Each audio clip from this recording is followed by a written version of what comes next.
Bismillahirrahmanirrahim. Assalamualaikum warahmatullahi wabarakatuh.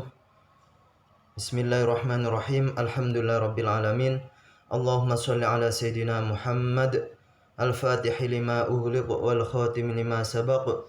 Nasiril haqqi bil haqqi wal hadi ila siratikal mustaqim wa ala alihi haqqa qadrihi wa miqdaril azim. Amma ba'du. Alhamdulillah, kita bertemu lagi dalam rangka ta'lim wa ta'allum, belajar mengajar. Kali ini Ustadz akan menyampaikan materi tentang ilmu dakwah dengan bab strategi dakwah. Jadi dakwah itu juga butuh strategi khusus seperti itu. Apa itu strategi dakwah? Mari kita bahas. Strategi dakwah, ya. Jadi strategi menurut bahasa adalah suatu rencana yang cermat mengenai kegiatan untuk mencapai sasaran dan tujuan khusus. Jadi strategi itu perencanaan, ya. Jadi ada rencana, ada sesuatu yang dipersiapkan, ada sesuatu yang perlu kita catat, ada perencanaan-perencanaan seperti itu. Dalam rangka apa perencanaan itu? Untuk mencapai sasaran dan tujuan khusus. Maka dari itu, definisi dari strategi dakwah adalah proses menentukan cara dan daya upaya untuk menghadapi sasaran dakwah dalam situasi dan kondisi tertentu guna mencapai tujuan dakwah secara optimal. Jadi strategi dakwah ini dibutuhkan, sangat dibutuhkan. Agar apa? Agar tujuan dakwah kita itu tercapai secara optimal. Jadi kita bisa maksimal dalam berdakwah. Nah, ini pentingnya strategi dakwah. Oke, selanjutnya, strategi dakwah juga dapat diartikan sebagai perencanaan yang berisi rangkaian kegiatan yang didesain untuk mencapai tujuan dakwah tertentu. Jadi ada step by step, ada langkah-langkah khusus yang harus kita rencanakan, yang harus kita siapkan, kita desain sedemikian rupa agar tujuan dakwah itu bisa tercapai secara baik, ya, secara maksimal. Apa aja perencanaan dakwah yang baik itu? Nah, ini. Di sini ada 5 perencanaan yang baik dalam berdakwah. Yang pertama adalah memperjelas secara gamblang sasaran-sasaran ideal. Jadi, misal kita berdakwah di kampus, ya, di sebuah universitas, maka kita harus memperjelas sasaran-sasarannya. Oh, saya nanti di kampus berarti sasarannya itu adalah mahasiswa. Nah, mahasiswa itu pemikirannya sangat bagus. Mereka pemikirannya bagus, bahasanya juga mulai tinggi. Maka dari itu dalam menyampaikan dakwahnya juga menggunakan bahasa-bahasa mereka, ya, bahasa-bahasa yang mungkin agak ilmiah seperti itu. Nah, ini sasaran-sasaran idealnya. Kita harus tahu. Kita di masjid itu penghuninya faham keagamaannya apa? Apakah dia NU atau Muhammadiyah? Ya, kalau NU kita harus menyampaikan nilai-nilai ke-NU-an. Kalau Muhammadiyah kita juga harus menyampaikan seputar Muhammadiyah seperti itu. Kemudian yang kedua yaitu merumuskan masalah pokok umat Islam. Jadi sebelum kita berdakwah kita rumuskan apa saja masalah umat Islam saat ini itu seperti apa. Nah, misalkan masalah umat Islam saat ini itu kita dihadapkan terhadap fenomena intoleransi. Jadi banyak masyarakat itu bertengkar, berbeda pendapat, sehingga apa? Sehingga mengikis rasa toleransi kita, sehingga mereka berbuat intoleransi yang mendekati radikal. Maka kita harus menyampaikan, harus menasehati umat untuk selalu menjaga ukhuwah, menjaga toleransi seperti itu. Kemudian yang ketiga, merumuskan isi dakwah. Ya, kemudian isi dakwahnya kita tulis, kita rumuskan. Jadi kita berhak menentukan isi dakwah kita sendiri. Jadi sebelum kita berdakwah, kita biasakan menulis isi dakwah kita. Kita ambil dari kitab kuning, dari Al-Quran, dari hadis dan lain sebagainya. Kita rumuskan sendiri isi dakwah kita. Seperti itu. Kemudian yang keempat, menyusun paket-paket dakwah. Jadi paket-paket dakwah ini di sini nanti apa saja yang akan kita sampaikan terkait isi itu dipersiapkan. Dan tidak kalah penting lagi yang kelima adalah kita evaluasi kegiatan dakwah kita. Setelah kita berdakwah, kita evaluasi apa yang salah dari diri kita, ya. Apakah kata-kata kita bisa dipahami oleh mereka, oleh masyarakat ataukah tidak, ya. Jadi ada evaluasi. Evaluasi ini semacam muhasabah, ya, ada penilaian.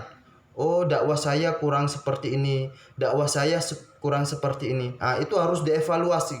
Evaluasi ini sangat penting sekali dalam rangka perbaikan. Ketika kita berdakwah dan dirasa kurang baik, maka kita evaluasi sehingga dakwah berikutnya kita bisa lebih baik lagi. Seperti itu. Ini pentingnya perencanaan dakwah. Kemudian selanjutnya, apa saja tujuan strategi dakwah itu? Jadi strategi dakwah ini ada tujuannya. Yang pertama adalah meletakkan paradigma tauhid dan memperjuangkan nilai-nilai kemanusiaan yang universal dalam dakwahnya. Jadi kita pertama tentang iman, Islam, ihsan, seperti ini. Seperti itu ya. Iman, Islam, ihsan. Kita bangun tauhid mereka, bahwasanya kita hanya beriman kepada Allah Subhanahu wa taala. Kita mengimani 6 rukun iman, ya. Ya, mengimani 6 rukun iman dan kita berusaha untuk menjadi umat Islam yang terbaik. Kita tanamkan nilai-nilai tauhid itu di dalam hati umat Islam, di dalam hati objek dakwahnya. Dan tidak lupa kita juga harus memperjuangkan nilai-nilai kemanusiaan yang universal. Seperti contohnya tadi, kita harus toleransi, ya, toleransi. Jadi di dalam Islam itu habbuddini ilallah al-hanifiyatus samha. Jadi agama yang paling disukai oleh Allah yaitu agama yang ajarannya lurus dan mengajarkan nilai-nilai toleransi. Jadi toleransi ini merupakan nilai-nilai kemanusiaan yang universal dan masih ada banyak lagi. Dan yang kedua, tujuan strategi dakwah adalah yaitu dakwah yang dinamis sesuai dengan perubahan sosial dan pemahaman keagamaan masyarakat.